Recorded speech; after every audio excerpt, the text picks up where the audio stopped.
Nuestras vidas están manchadas muchas veces, nuestro currículum, por decirlo así, y son cosas de las cuales nosotros no nos sentimos orgullosos. Y la pregunta que yo me hago, la pregunta que quiero hacerte es, ¿qué crees que piensa Dios de esas manchas? De esas cuestiones que quizá a lo mejor, como digo, son cosas de las cuales tú te avergüenzas, pero puede ser que tú no hayas tenido culpa de eso. Puede ser que haya sido algo que te ha tocado vivir, algo que te han hecho.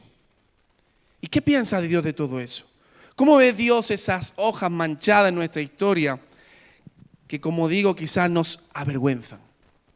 ¿Sabe? Algo que me gusta muchísimo de la Biblia, y esto es una cosa que a lo mejor te sorprende, pero a mí me encanta la Biblia porque la Biblia habla de las cosas grandes y hermosas y poderosas que hicieron grandes hombres y mujeres de Dios. Y yo cuando las veo digo, wow.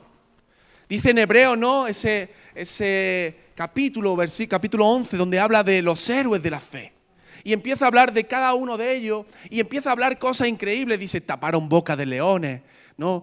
Sacaron fuerza en la debilidad. Y tú dices, wow. Pero también me encanta de la Biblia una cosa, que es que también habla de los errores, de los pecados. Y cuando yo veo eso, yo me siento identificado. Yo puedo aprender de esos errores y puedo decir, Señor, gracias, porque igual que tú tuviste misericordia, por ejemplo, con David, que dice que fue un hombre conforme al corazón de Dios, pero David hizo cosas malas, pero Dios lo amaba. Así también puedo ver mi vida, mi historia y decir, gracias, Señor, porque tú me amas. Hay una historia que tú conocerás seguramente y es la historia de Abraham. ¿Cuántos conocen a Abraham? Abraham, para los judíos, es el judío por excelencia, es el padre de la fe. Es un hombre que sin saber nada de Jesús, dice la palabra, que él permanecía en una amistad con Dios y que por la fe alcanzó grandes cosas. Abraham fue un hombre también próspero económicamente. Fue alguien que ganó batalla. Fue alguien que ayudó a muchas personas. Pero Abraham también cometió errores. Y no fueron pequeños. Cometió errores grandes. Y una cosa que ocurrió, y esto es lo que quiero hoy hablarte, es la historia de Ismael. Dice la Biblia que Dios le da una promesa a Abraham, ¿verdad? Y dice que el corazón de Abraham anhelaba tener un hijo, pero Abraham ya no era joven. Abraham era muy anciano. Pero Dios le da una palabra. Le dice, vas a tener un hijo. Claro, nosotros a veces cuando leemos la Biblia pensamos que es como que de un día para otro. Pero cuando Dios le da la palabra, pasa tiempo. Y en ese pasar del tiempo, Abraham y Sara dicen, mira, esto, hombre, sí, el Señor lo dijo, pero ¿y si? Muchas veces somos así.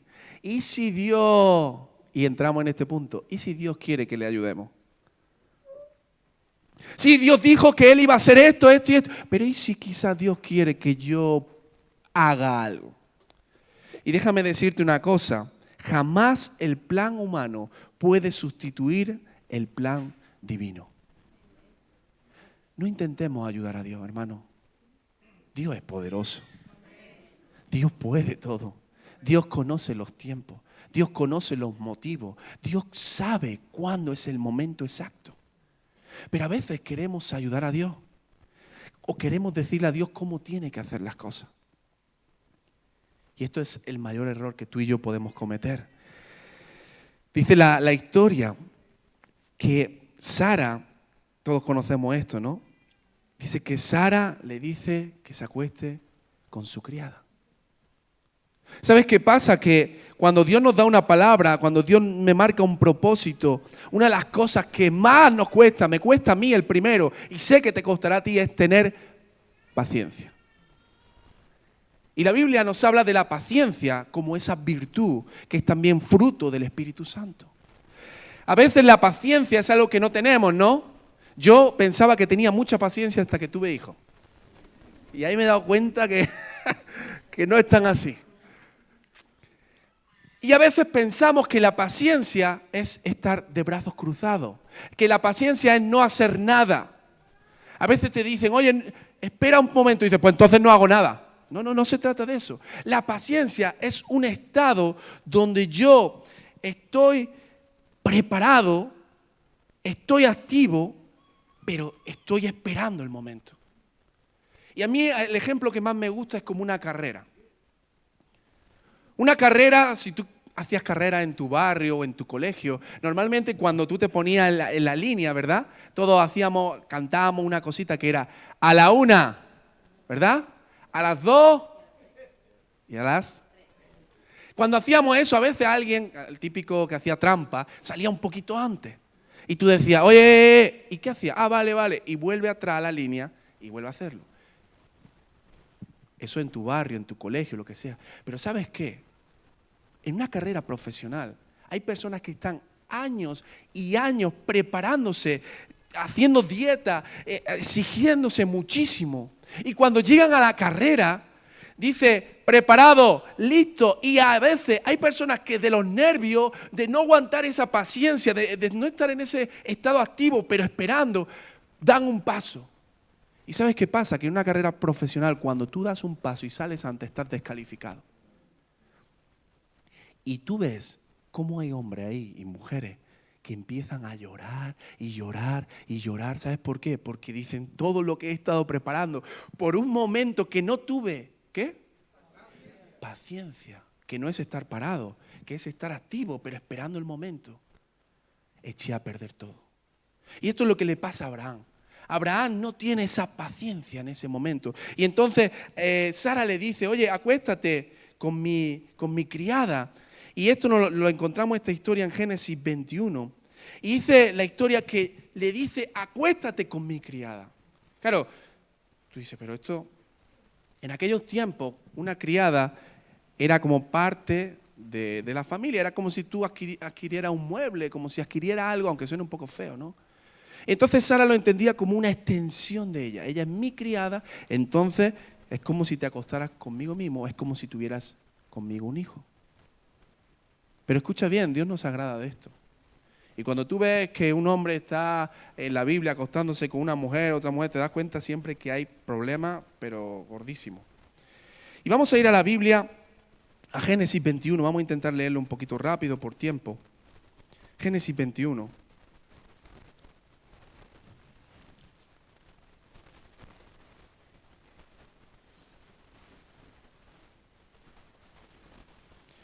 Cuando lo tengan me dice amén, no sé si lo proyectarán, pero bueno, si no lo leemos, que para eso hemos traído nuestras Biblias, ¿verdad? Dice así, versículo 8, dice, y creció el niño y fue destetado. E hizo Abraham gran banquete el día que fue destetado Isaac. Aquí no se está refiriendo a Ismael, se refiere al hijo de la promesa, a Isaac. El hijo que anhelaban, Dios después le da a este hijo. Pero dice el versículo 9, y vio Sara que el hijo de Agar, la egipcia, el cual le había dado a luz a Abraham, se burlaba de su hijo Isaac. Por tanto, fíjate qué situación, dijo Abraham, echa a esta sierva, ¿y a quién? Y a su hijo, que a la vez también era hijo de ¿quién? Quédate con eso. El hijo de esta sierva no ha de heredar con Isaac mi hijo.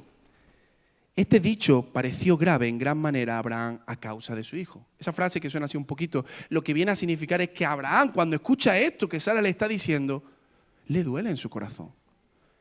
Porque no era un extraño, porque era su hijo. Porque él también amaba a Ismael. Y dice la Biblia, entonces Dios dijo a Abraham, no te parezca grave a causa del muchacho y de tu sierva. O sea, no es que, como diciendo, no pasa nada, sino que no te duela tanto. Dice, en todo lo que te dijere Sara, oye su voz, porque en Isaac te serán llamadas descendencia. O sea, Dios le está diciendo, es en Isaac, el hijo de la promesa. Y dice el versículo 13, y también del hijo de la sierva haré una nación porque es tu descendiente. O sea, Dios le está explicando a Abraham el plan. Entonces Abraham se levantó muy de mañana y tomó pan y un odre de agua y lo dio a Agar, poniéndolo sobre su hombro, y le entregó el muchacho y la despidió. Y ella salió y anduvo errante por el desierto de Berseba. Y le faltó el agua del odre y echó al muchacho debajo de un arbusto. Y se fue y se sentó enfrente a distancia de un tiro de arco, porque decía, no veré cuando el muchacho muera. Y cuando ella se sentó enfrente, el muchacho alzó su voz y lloró. Quiero parar ahí un momento, porque yo sé que todos leemos la Biblia y la hemos leído muchas veces, pero mira qué situación. De repente, Sara se da cuenta de que los niños empiezan a tener conflictos. Esto, mira, hermano, es lo más normal del mundo. Dos niños, es verdad que Ismael era un poquito más grande, pero empiezan a tener conflictos. Y entonces lo que Sara le dice, sin ningún reparo, sin ninguna cuestión, echa a esta gente. Entonces dice la palabra que Abraham se duele en su corazón. El dolor era profundo y las consecuencias eran grandes. Pero mira, yo de verdad puedo entender que te equivoques, puedo entender a Abraham que falle, pero lo que no puedo entender es que tú abandones a tu hijo.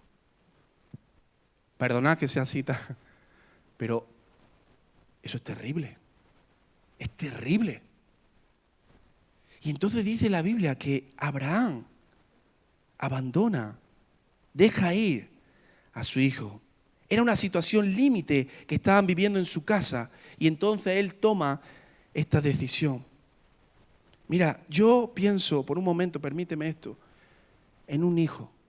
Ahora nosotros tenemos niños y lo vivo mucho más cerca. Un niño, aunque la sociedad diga otra cosa, la palabra es muy clara y Dios establece esto. Un niño necesita a su padre y a su madre. Es así. El padre aporta cosas que la madre no aporta. Y la madre aporta cosas que el padre no aporta. Vivimos una sociedad que cada vez la familia está más desestructurada.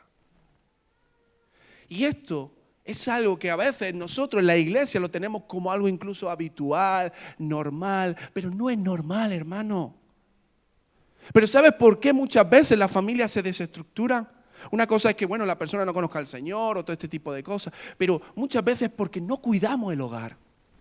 Porque no trabajamos en nuestra casa, que es nuestra primera iglesia, que es nuestra responsabilidad, el temor a Dios, el amor a Dios, el respeto, la obediencia, la paciencia.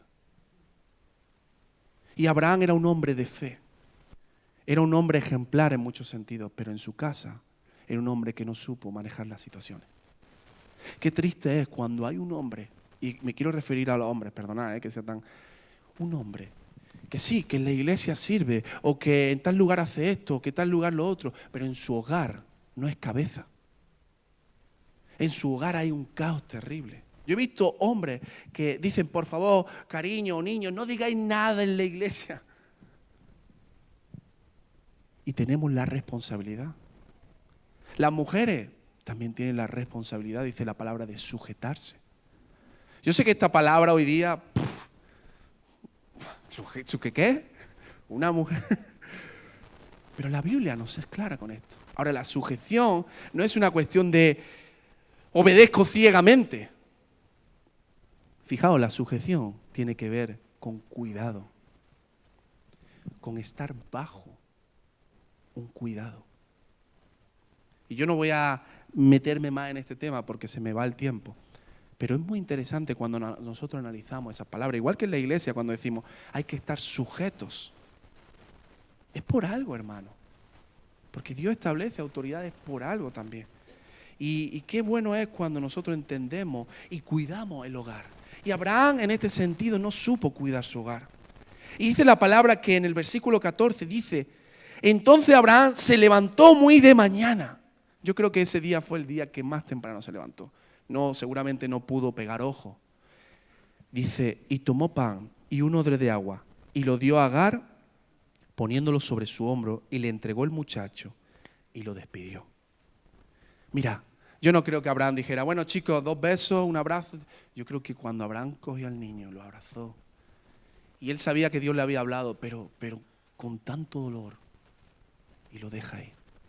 Pero hay una cosa aquí muy interesante que dice, y ella, versículo 14, salió y anduvo. ¿Cómo anduvo? A ver, dilo conmigo. Errante.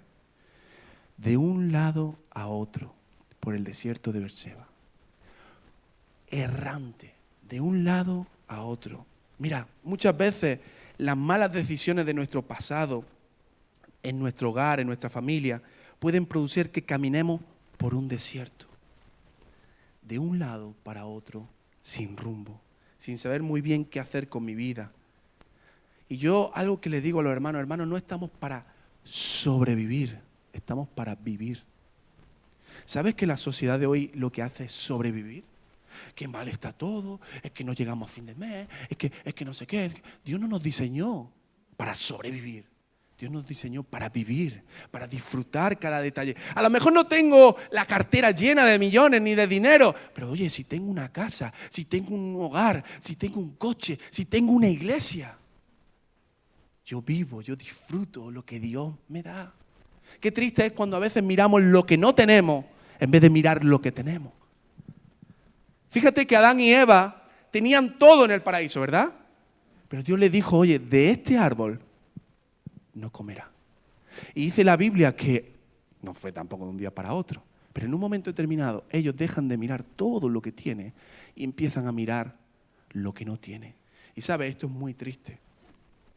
Cuando nosotros miramos lo que no tenemos y estamos enfocados siempre en lo que no tenemos y vivimos amargados y no nos damos cuenta de todo lo bueno que Dios nos ha dado. Esta mujer se encuentra ahora en un punto que es el desierto. ¿Sabéis lo que es un desierto? Supongo que lo habrás visto en películas, en fotos, ¿no? Porque a lo mejor no has estado ahí. Pero un desierto es un lugar difícil realmente. En un desierto ocurren dos cosas. O mueres en el desierto o atraviesas el desierto. Pero hay gente que en el desierto se pierde. No sé si habéis visto el tema del Dakar y todas estas cosas. Hay veces que se pierden. Y lo peor de todo en el desierto no es que, entre comillas, bueno, te pierdas, ¿vale? No es que no tenga agua, es que cuando empiezas a caminar errante, que no sabes ir para el norte, para el sur, para el este, para el oeste, no sabes para dónde ir. Y sabes, cuando nosotros tomamos malas decisiones, cuando nosotros no sanamos heridas del pasado, puede ser que en nuestra vida caminemos errante, sin propósito, que vayamos sobreviviendo más que viviendo. Qué triste es cuando hay una persona que no tiene propósito, metas en su vida. Tú y yo tenemos que tener metas a corto, pero a largo plazo también. Objetivo en el Señor, objetivo en nuestra vida. Esto es súper importante. Yo sé que los jóvenes hoy día muchos no tienen ni metas ni propósito y van. Pero qué triste es cuando nosotros caminamos errantes. Y dice la historia, en el versículo 15, dice, y le faltó el agua del odre y echó al muchacho debajo de un arbusto y se fue y se sentó enfrente a distancia de un tiro de arco porque decía, no veré cuando el muchacho muera. Y cuando ella se sentó enfrente, el muchacho alzó la voz y lloró. Fíjate qué impactante esto. Esta mujer en ese momento errante, ese momento de debilidad, lo único que se da cuenta es que no tiene agua. Y entonces dice que pone al muchacho allí debajo. El muchacho no era un bebecito, ¿eh? Y dice que se va. Que se va. Y entonces dice la Biblia que en ese momento el muchacho alza su voz. ¿Y qué hace? Y llora. No era un niño, no era un bebé que no está entendiendo. Era un muchacho ya, era consciente. ¿Y sabes qué? Yo no sé si tú has experimentado el dolor en tu vida. El sufrimiento. Pero mira, dolor no es que se te pierdan 20 euros en la calle. Que a todos se nos ha perdido siempre algo. Hombre, te duele un poco, ¿no? Dicen, ay, sí. Pero dolor es cuando te arrancan algo que tú amas. Dolor es cuando algo que tú pensabas que era algo que estaba ahí, de repente te lo quitan. Y este muchacho, este niño, se da cuenta de que no solo su padre lo ha abandonado, sino que ahora también su madre lo está abandonando. Tú imagínate la situación. La madre lo deja ahí con lágrimas, le dice, hijo, quédate ahí, no te muevas, hijo. Como las películas, habéis visto esto, ¿no? Yo sé, digo las películas porque es donde lo asociamos muchas veces. Y dice que el niño empieza a llorar. Hermano, el ser humano no está hecho para sufrir. Dios no nos diseñó para sufrir. Igual que Dios no nos diseñó para estar en soledad. Dios nos diseñó para estar en unidad. De hecho, dice la Biblia que cuando Dios crea a Adán, ¿qué ocurre? Dice que Adán se encuentra ahí como... Y dice que no hay ayuda idónea. Entonces Dios le da a Eva. Hermano, el ser humano está hecho para estar en unidad, para poder tener espacio donde poder disfrutar de las relaciones los unos con los otros.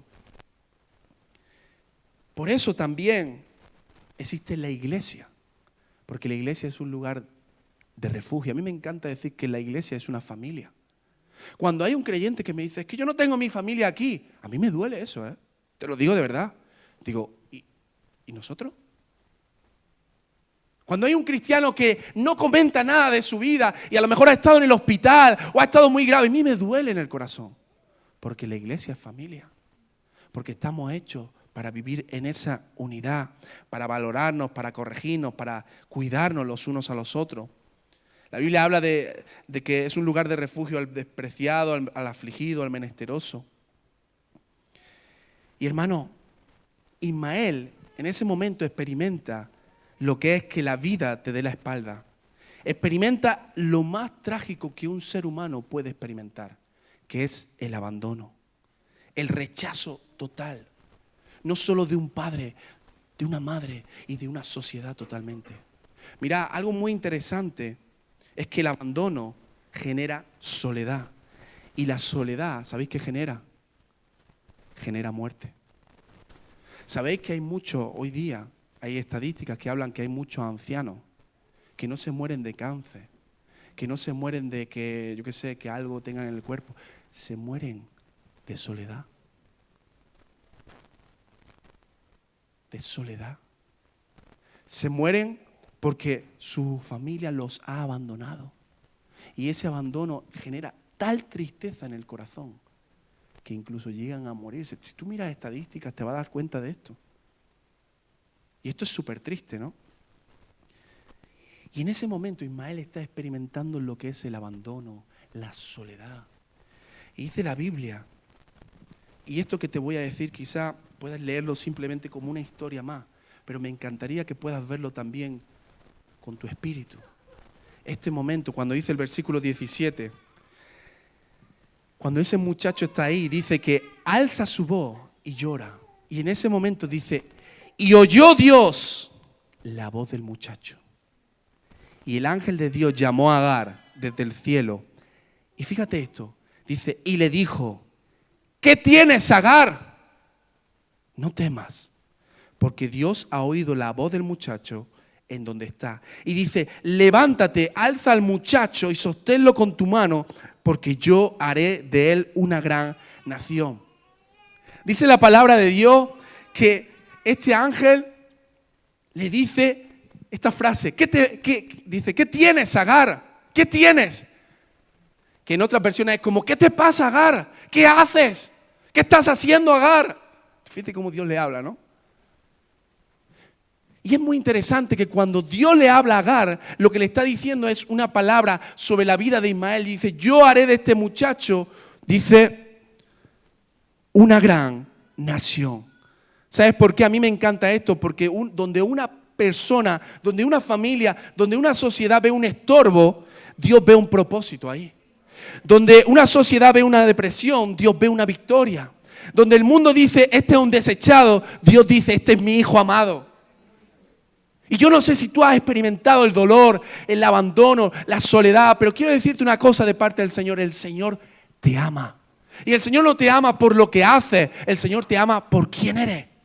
Y esto es muy importante que tú lo entiendas. Dios no te va a amar porque tú estés haciendo más cosas. Hombre, Dios te ama por quién eres. Pero Dios le dice a Agar, ¿qué te pasa, Agar? ¿Qué estás haciendo?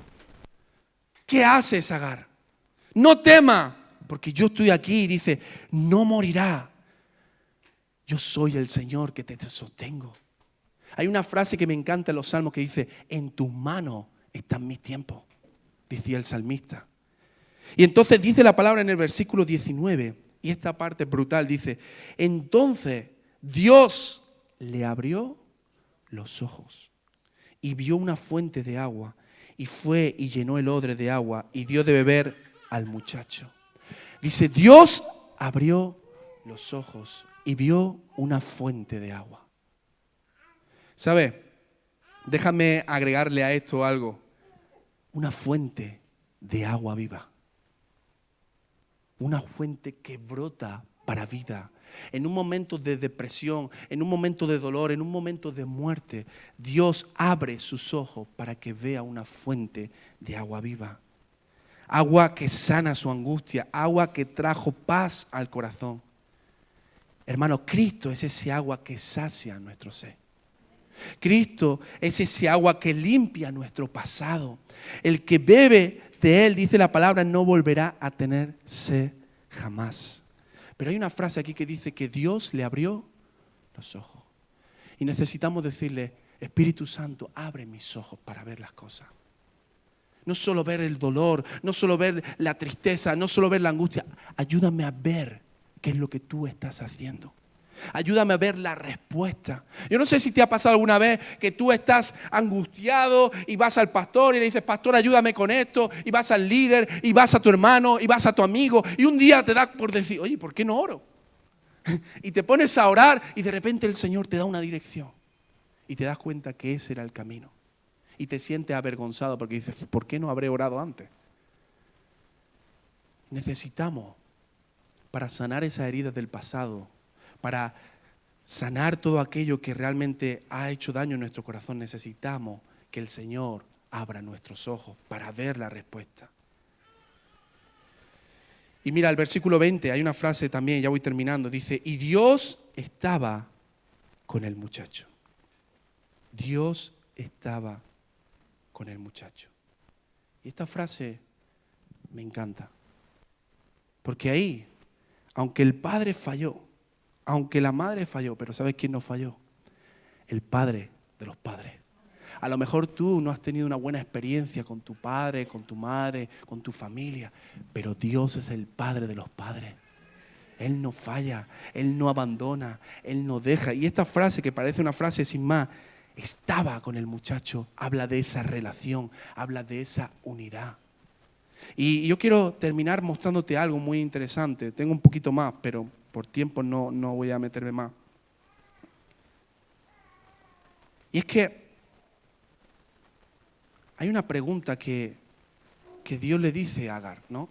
Cuando Dios le está diciendo a Agar esto, parece que le está pegando una, como dice, una regañina, ¿no? ¿Qué te pasa? ¿Qué haces? ¿Sabes por qué? ¿Sabes por qué Dios le habla así? No le dice, Agar, ánimo, ten paciencia, ten fuerza. ¿Sabes por qué? Porque Dios ya le había hablado a Agar. Dios ya le había dicho a Agar sobre Ismael. Acompáñame a Génesis capítulo 16, versículo 11. Porque Agar vivió un acontecimiento previo.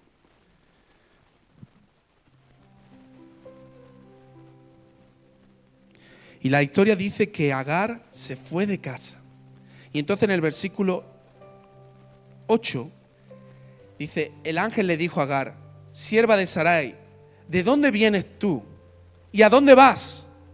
Y ella le respondió, huyo de delante de la Sarai, mi señora. Y le dijo el ángel de Jehová, vuélvete a tu señora y ponte sumisa bajo su mano. Le dijo también el ángel de Jehová, multiplicaré tanto tu descendencia que no podrá ser contada a causa de la multitud. Fíjate, ya Dios le había hablado esto. Además le dijo el ángel de Jehová, he aquí que has concebido y darás a luz un hijo. ¿No te suena esto a otra frase? Y llamarás su nombre Ismael. Porque Jehová, ¿qué? Ha oído tu aflicción. Y él será hombre fiero, su mano será contra todo, y la mano de todos contra él, y delante de todo su hermano habitará. Y mira esto, dice, entonces llamó el nombre de Jehová que con ella hablaba, tú eres Dios que ve. Porque no he visto, porque dijo, no he visto también aquí al que me ve. Hay una cosa muy interesante y es que Abraham no le puso el nombre de Ismael. ¿Sabes quién fue? Fue Dios. Fue Dios quien dijo, llamarás su nombre Ismael porque he oído tu aflicción. ¿Sabes qué pasa? Muchas veces Dios nos habla y olvidamos lo que Dios nos dice. Y cuando viene el momento de la aflicción, el momento de la prueba, el momento del dolor, nos desesperamos y queremos abandonar todo. Cuando hemos cometido errores, cuando he fallado, cuando quizás dije algo que no tenía que haber dicho, decimos, lo más fácil en este mundo, lo que mucha gente hace es abandono, lo dejo tirado, dejo tirado la responsabilidad, dejo tirado, yo qué sé, cualquier cosa, el trabajo, la familia, dejo tirado al amigo, yo qué sé. Abandonamos, tendemos a huir, no queremos luchar, no queremos confrontar, no queremos afrontar esas circunstancias. Y muchas veces hay gente que con Dios hace lo mismo. Yo no sé esto, pero se enfadan con Dios. Se enfadan con Dios. ¡Dejo a Dios! Pero sabes que aquí, en esta historia, lo que estamos viendo es un Dios de amor. Un Dios que desde antes, y quería leer este texto, pero tú lo puedes leer en tu casa, el Salmo 139, dice que mi embrión vieron tus ojos. Tú conoces mi levantar, mi acostar. Tú conoces cada paso que doy. Dios no está diciendo, bueno, voy a ver qué estás haciendo para mandarte un rayo. No, Dios está cuidando de tu vida. Dios está cuidando de mi vida. Dios está cuidando de tu familia. Y a veces podemos cometer muchos errores. Pero lo que yo quiero decirte en esta mañana, hermano y hermana, es no olvides que Dios te ama, no por lo que haces, sino por lo que eres. Por quién eres tú. Dice que a sus ojos fuiste de gran estima. A lo mejor la gente te dice, oye, tú eres un despreciado. Oye, lo que hiciste no tiene perdón ya. Oye, tu vida es un caos. Pero Dios sigue diciendo, yo amo a mi hijo, yo amo a mi hija, yo tengo un propósito, yo tengo planes de bien para mi hijo y no de mal. ¿Qué te pasa? ¿Qué te pasa, iglesia? ¿Qué te pasa, hermano? Levanta, dice, levanta al muchacho, me encanta esa frase, es como levanta tu mano y declara victoria. Ahora no declares victoria por declarar victoria, victoria, no, declara porque el más grande está a tu lado.